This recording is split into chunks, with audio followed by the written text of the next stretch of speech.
저에게 주신 말씀은 열왕기하 2장 1절에서 14절입니다. 열왕기하 2장 1절에서 14절 합독하겠습니다.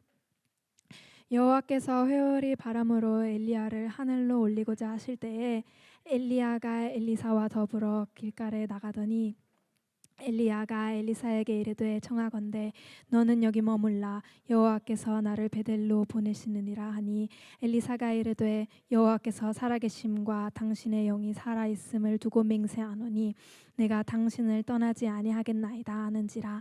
이에 두 사람이 베델로 내려가니 베델에 있는 선지자의 제자들이 엘리사에게로 나와 그에게 이르되 여호와께서 오늘 당신의 선생을 당신의 머리 위로 데려가실 줄 아시나이까 하니 이르되 나도 또한 아노니 너희는 잠잠하라 하니라.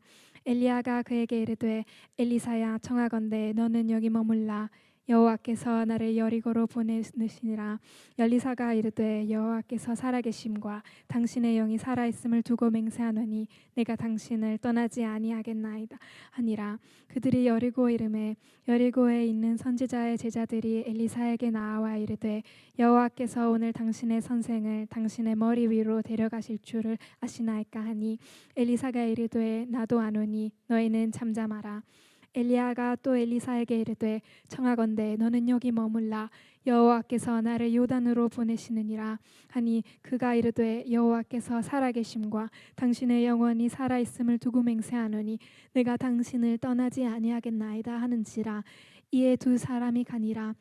선지자 엘리야 50명에 가서 멀리 서로 바라보매 그 두 사람이 요단가에 서 있더니 엘리야가 겉옷을 가지고 말아 물을 치매 물이 이리저리 갈라지고 두 사람이 마른 땅 위로 건너더라.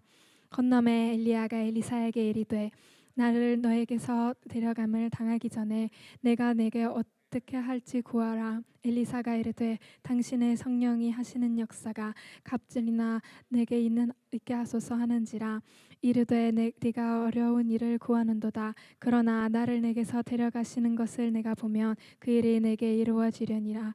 그러지 아니하면 이루어지지 아니하리라 하고 두 사람이 길을 가며 말하더니 불수레와 불말들이 두 사람을 갈라놓고 엘리야가 회오리 바람으로 하늘로 올라가더라. 엘리사가 보고 소리 지르되 내 아버지여 내 아버지여 이스라엘의 병거와 그 마병에 하더니 다시 보이지 아니하는지라.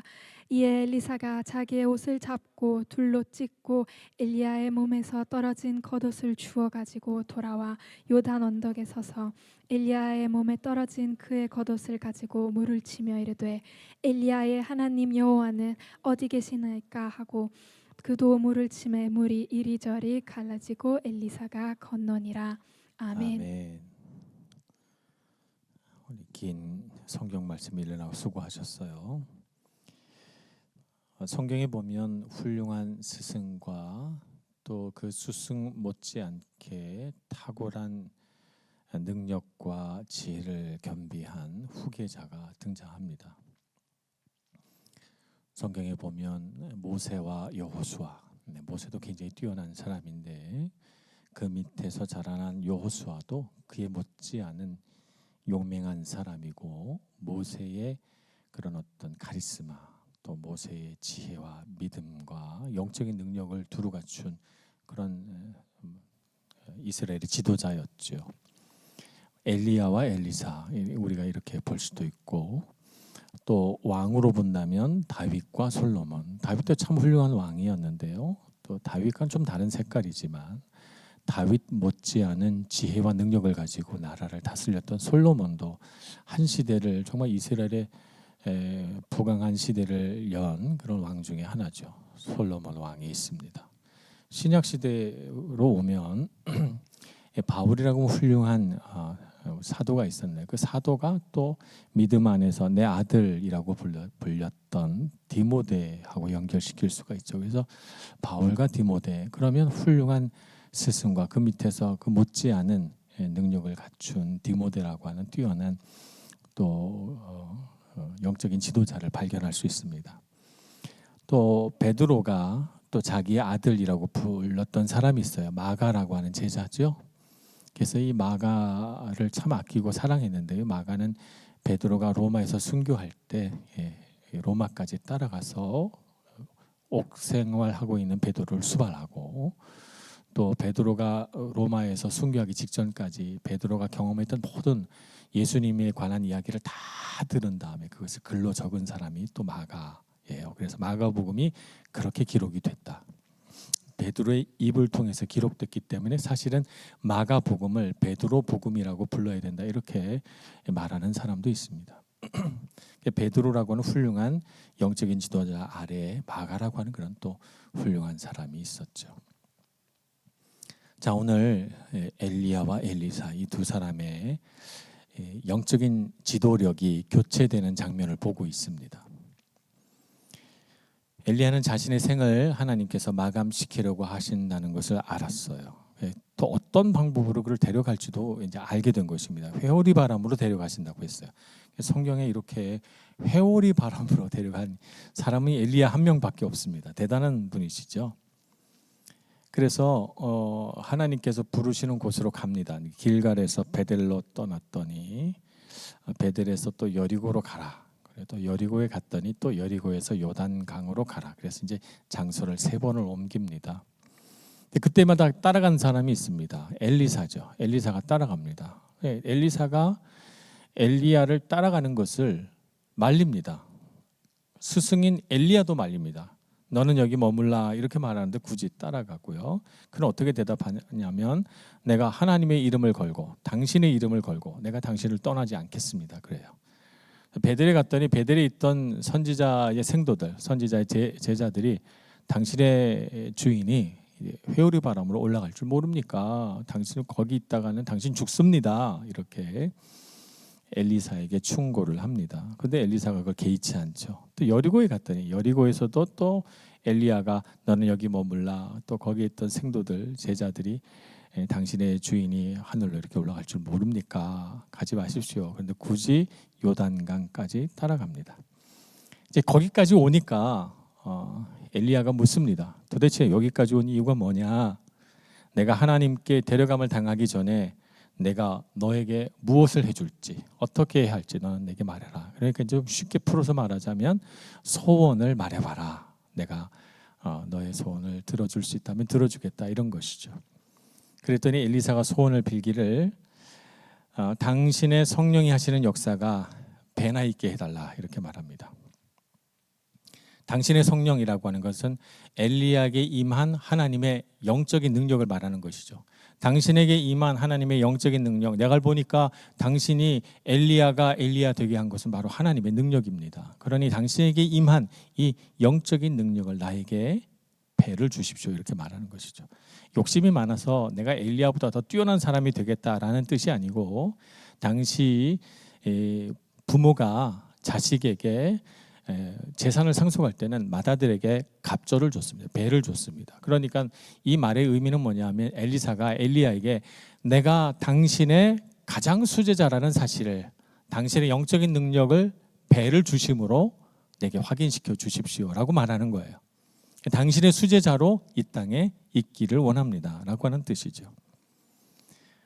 그러니까 엘리야는 그건 내가 줄 수 있는 것이 아니다, 하나님의 주권에 달린 것이니까 하나님이 원하시면 너에게 주실 것이다. 근데 내가 생각하건대 너가 나와 같이 데려감을 당하지 않고 너가 이 땅에 남아 살아있다면 하나님이 너에게 허락하실 거야 라고 말합니다.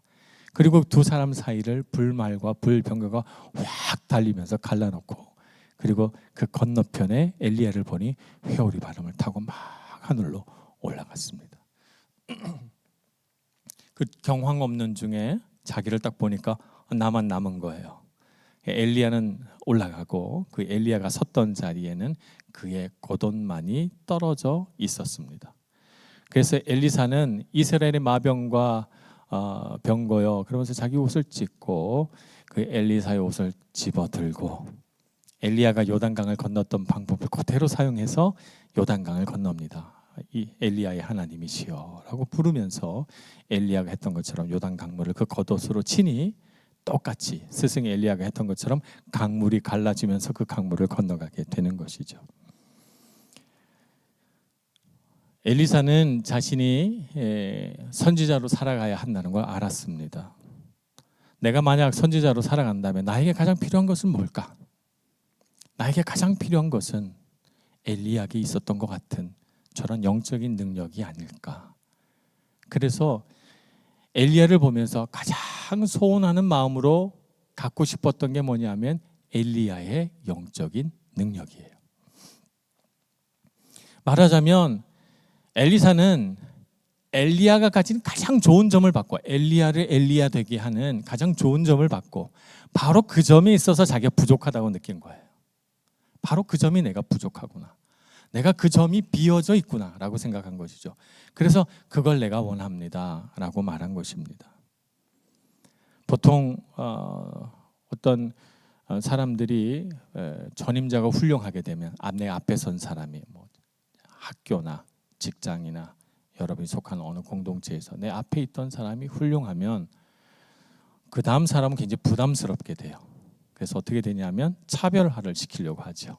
난 좀 내가 가진 개성을 가지고 차별화시켜서 난 좀 다르게.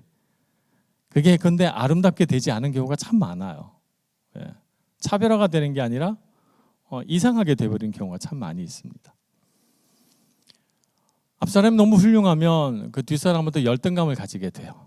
난 너무 부족해. 그러니까 그 열등감이 눌려서 평생을 고통스러워하기도 합니다. 그런데 엘리사는 그렇지 않았어요. 엘리사는 자신에게 부족한 부분을 알았습니다. 내게 부족한 것이 무엇인지 알았어요. 그리고 자기의 스승인 엘리야가 가진 가장 탁월하고 좋은 것이 무엇인지 알았어요. 그래서 그것을 구한 거예요. 엘리야를 자기 삶의 모델로 놓고 이 모델에 의해서 내가 취할 수 있는 가장 좋은 것이 뭐냐라고 하는 것을 생각한 거죠. 그래서 그것을 취해서 자기 것으로 삼은 거예요. 그렇다고 해서 엘리사가 엘리야와 똑같은 사람이 된 건 아니에요. 왜냐하면 엘리사는 엘리사만의 독특한 부분이 있으니까요.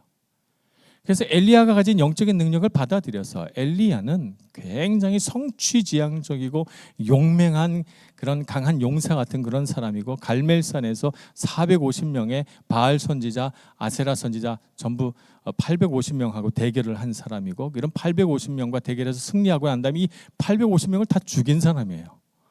아주 무시무시한 카리스마를 갖고 있는 사람이고 영적인 능력이 하늘을 찔렀던 사람인 동시에 이 성취가 좌절됐을 때는 로뎀나무 안에서 차라리 좀 죽여주십시오라고 하는 약간 좀 극과 극을 달리는 그런 아주 강렬한 성격의 소유자였지만 엘리사는 그런 사람이 아니에요. 엘리사는 처음 엘리야에게 부름받았을 때 선지자로 밭을 갈고 있었어요. 그래서 너는 엘리사에게 옷을 던지면서 너는 나를 따르라 이렇게 하니까 제 가족에게 인사하고 가게 해주십시오 해서 자기가 밭 갈고 있던 소를 잡아가지고 그 소를 메었던 멍에 농기구들을 다 불살라서 이 소를 요리한 다음에 가족들과 마을 사람들에게 다 먹여서 잔치를 하고 떠나요. 엘리사는 어떤 사람이에요? 굉장히 정이 많은 사람이에요. 다정다감하고 감성이 풍부하고 다른 사람을 배려할 줄 아는 이런 사람이죠. 엘리야하고 성격이 완전히 다른 사람이에요. 그래서 엘리야의 영적인 능력을 그가 취해서 엘리야와는 전혀 다른 스타일로 선지자 역할을 하게 됩니다. 따뜻하고 사랑이 넘치는 그런 선지자 말입니다. 그래서 우리는 본질을 구해야 됩니다. 여러분의 삶의 모델이 있을 거예요. 여러분이 닮고 싶고 나도 저렇게 되고 싶어 라고 하는 사람이 여러분이 읽었던 어떤 책 속에 있을 수도 있고 여러분이 만났던 어떤 사람에게 자기 인생 모델을 발견했을 수도 있습니다. 아니면 내 마음속으로 이런 사람이 되면 좋겠다 내 마음속으로 상상한 어떤 모델이 있을 수도 있어요. 근데 여러분 그 가운데 내게 부족한 거 나의 삶에 꼭 이루고 싶은 가장 중요하고 본질적인 것을 구하시기 바랍니다. 그걸 구해서 취해야 돼요.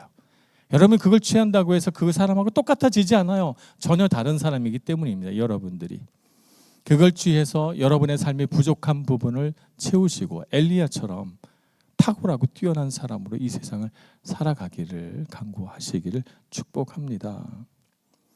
그래서 솔로몬은 왕이 됐을 때 아버지 다윗은 백성들의 마음을 알아서 정말 나라를 지혜롭게 잘 다스렸는데 나는 백성의 마음을 모르네.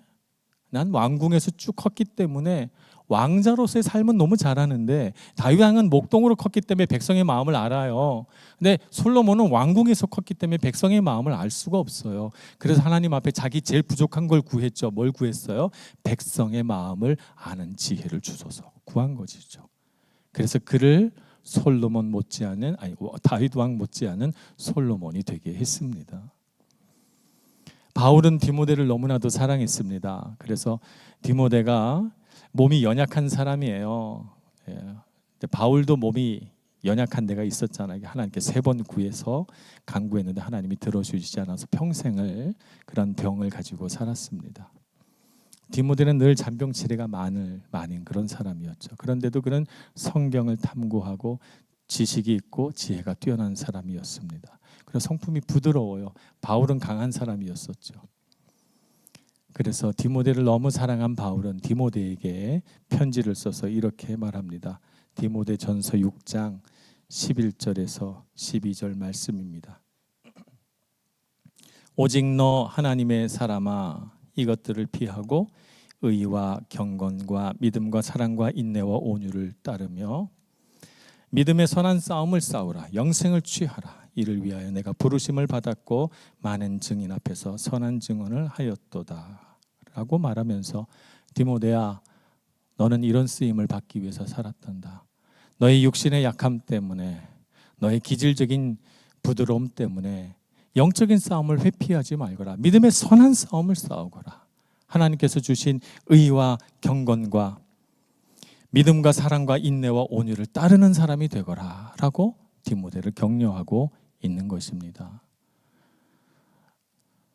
그래서 기독교 역사에 보면 디모데는 그 연약한 몸을 가지고 열심으로 소아시아 여러 교회를 세우고 다스려서 당시 소아시아에 있는 기독교인들에게 복음을 전하는 유명한 탁월한 지도자가 되었습니다. 우리도 그런 사람이 되기를 원합니다. 여러분이 원하시는 것은 무엇입니까? 우리에게 부족한 것은 무엇입니까? 여러분이 정말 갖기를 원한, 여러분의 삶의 모델에게 이어받기를 원한 여러분의 능력은 무엇입니까? 그것을 구하시고 취하시고 그래서 그 사람 못지않은 여러분이 모델로 바라보는 그 사람 못지않은 그것을 뛰어넘는 멋진 인생을 살아가는 여러분들 되시길 축복합니다. 기도하겠습니다. 자비로우신 하나님, 엘리야 선지자를 바라보며 그의 영적인 능력을 간절히 사모하고 바랬던 엘리사를 봅니다. 엘리야 앞에서 자신의 연약함을 탄식하지 않고 오히려 스승을 뛰어넘는 영적인 능력을 소유하여 하나님 앞에 아름답게 쓰임받았던 엘리사처럼 우리도 주님 앞에 우리가 부족한 것, 우리가 정말 간절히 원하는 것들을 구하고 취하여 이 세상을 탁월한 사람으로 살아가게 해주시고 주님께서 주신 능력 자랑하며 하나님 앞에 영광 돌리는 저희들 되게 해 주옵소서. 예수님의 이름으로 기도합니다. 아멘.